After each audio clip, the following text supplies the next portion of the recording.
မင်းကလေးတယောက်ဟာမီးကောင်နေတဲ့ထဲကနေလေးကောင်နဲ့ချွက်ကလေးတစ်ကောင်ကိုကယ်ထုတ်ခဲ့ပါတယ်။ထူးဆန်းတာကအဲ့ဒီချွက်ကလေးဟာလူတယောက်လိုအသိဉာဏ်ရှိပုံရပြီးမင်းကလေးကိုတစ်ချက်လှည့်ကြည့်ကရေစိုးမြောင်းထဲကိုခုန်ဆင်းသွားခဲ့ပါတယ်။အဲ့ဒီနောက်မှာတော့ချွက်ကလေးရဲ့ခန္ဓာကိုယ်ဟာစတင်ပြောင်းလဲလာပြီး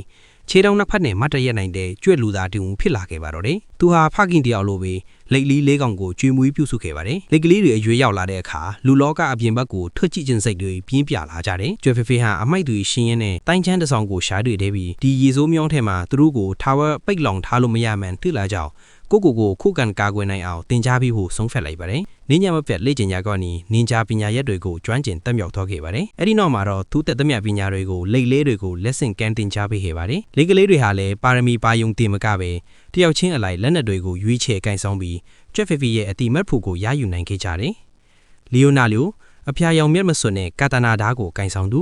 ရဖေအနီရောင်မျက်မစွန်းနဲ့ချွန်ထက်တဲ့ထန်ချောင်းဆိုင်ကိုကင်ဆောင်သူမိုက်ကယ်လန်ဂျလို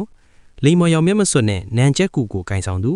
ဒိုနာတယ်လိုခင်ယာရောင်မျက်မစွန်းနဲ့ဝါပတ်တုကိုကင်ဆောင်သူနောက်ဆုံးမှာတော့သူတို့ဟာရေဆိုးမြောင်းထဲကနေထွက်ခွာပြီးမြို့ပြရဲ့အမှောင်တူးထဲမှာမတရားမှုကိုတိုက်ဖြတ်တဲ့မျိုးဆောင်နဲ့ရေကောင်းတွေဖြစ်လာခဲ့ကြပါတယ်။ဒါကိုမလိုလားတဲ့ Foot Clan ဆိုတဲ့လူဆိုးခွိုင်ဟာလိမ့်နှင်ကြဒီကိုနှိမ်နှင်းဖို့မြေရောက်ထရာဘူးသားမှာလူပေါင်းများစွာကိုဓာစာကန်လုပ်ပြီးထောင်လျှောက်ဆင်ခဲ့ပါတယ်။တရင်ထောင်ဧပြီဟာခိုးပြီးဓာတ်ပုံရိုက်ဖို့ကြိုးစားရင်းလူဆိုးတွေမိသွားပေမဲ့ရုတ်တရက်မီးတွေအကုန်ပြတ်သွားပြီးအမောင်ထဲမှာလိမ့်နှင်ကြ၄ယောက်ကလူဆိုးတွေကိုခဏချင်းနှိမ်နှင်းလိုက်ပါတယ်။ဧပြီကသူတို့ကိုခေါင်းမူးပေါ်ထိလိုက်ချောင်းကြည့်ရာကနေသူမရဲ့အသက်သခင်တွေဟာလက်ကြီးတွေဖြစ်နေမှန်းတီးထွားပါတော့တယ်။သူမကအလောတကြီးဓာတ်ပုံရိုက်မိတာမှာ flash မီးပသွားတာကြောင့်လိတ်တွေကမိထွားပြီးဓာတ်ပုံတွေကိုဖျက်ခိုင်းပါတယ်။သူမစိတ်အေးသွားအောင်အဝါရောင်လိတ်လေးမိုက်ကယ်အန်ဂျင်နိုကသူ့ရဲ့မျက်နှာဖုံးကိုချွတ်ပြလိုက်တော့သူ့ရဲ့ရုပ်ရည်ကြောင့်ဧပြီခမလန့်ပြီးတတိလေးသွားပါတော့တယ်။လိတ်တွေအိမ်ပြန်နောက်ကျလူကျွတ်ဖေဖေရဲ့စူပူချိန်မောက်မှုကိုခံရပါတယ်။ဗလန်ဘဲအကီဘေဘီသူတို့ဘဲသွားခဲ့လေဆိုတာကိုနှုတ်လုံးခဲကြပေမဲ့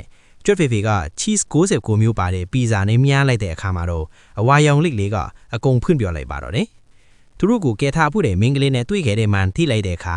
ကျွတ်ဖေဖေကအန်ဒီရဲ့ရှိမှန်တီးသွားပြီးဧပြီကိုခေါ်လာခိုင်းပါတယ်။တကယ်တော့ဧပြီဟာသူတို့လေးငငယ်တုန်းကမီးထဲကနေကယ်ထုတ်ခဲ့တဲ့မင်းကလေးပဲထင်ပါတယ်။ဒါပေမဲ့ပြန်လဲဆုံးတွေ့လို့မှမကြခင်သေးဖို့မှာလူဆိုးတွေကသူတို့ခိုးအောင်ရနေရကိုဘုံမျိုးတိုက်ချိုက်တော့ပါတော့နဲ့။ Foot Clan ရဲ့ခေါင်းဆောင်ရှရတာဟာစိတ်ယုံလို့ဝကြည့်ကြည့်နဲ့ပေါ်လာပြီးကျွတ်ဖေဖေကိုအပြင်းထန်ဒဏ်ရာရောက်အောင်လုပ်ခဲ့ပါတယ်။လက်ထုံးခေါင်ကိုလည်းဖမ်းဆီးပြီးသူတို့ရဲ့သွေးထဲက V6 ထျောင်စေးရည်တွေကိုထုတ်ယူဖို့တက်ကလန်တဲ့ကိုခေါ်သွားခဲ့ပါတယ်။ဒါပေမဲ့လူဆိုးခေါင်းဆောင်မတိလိုက်တာက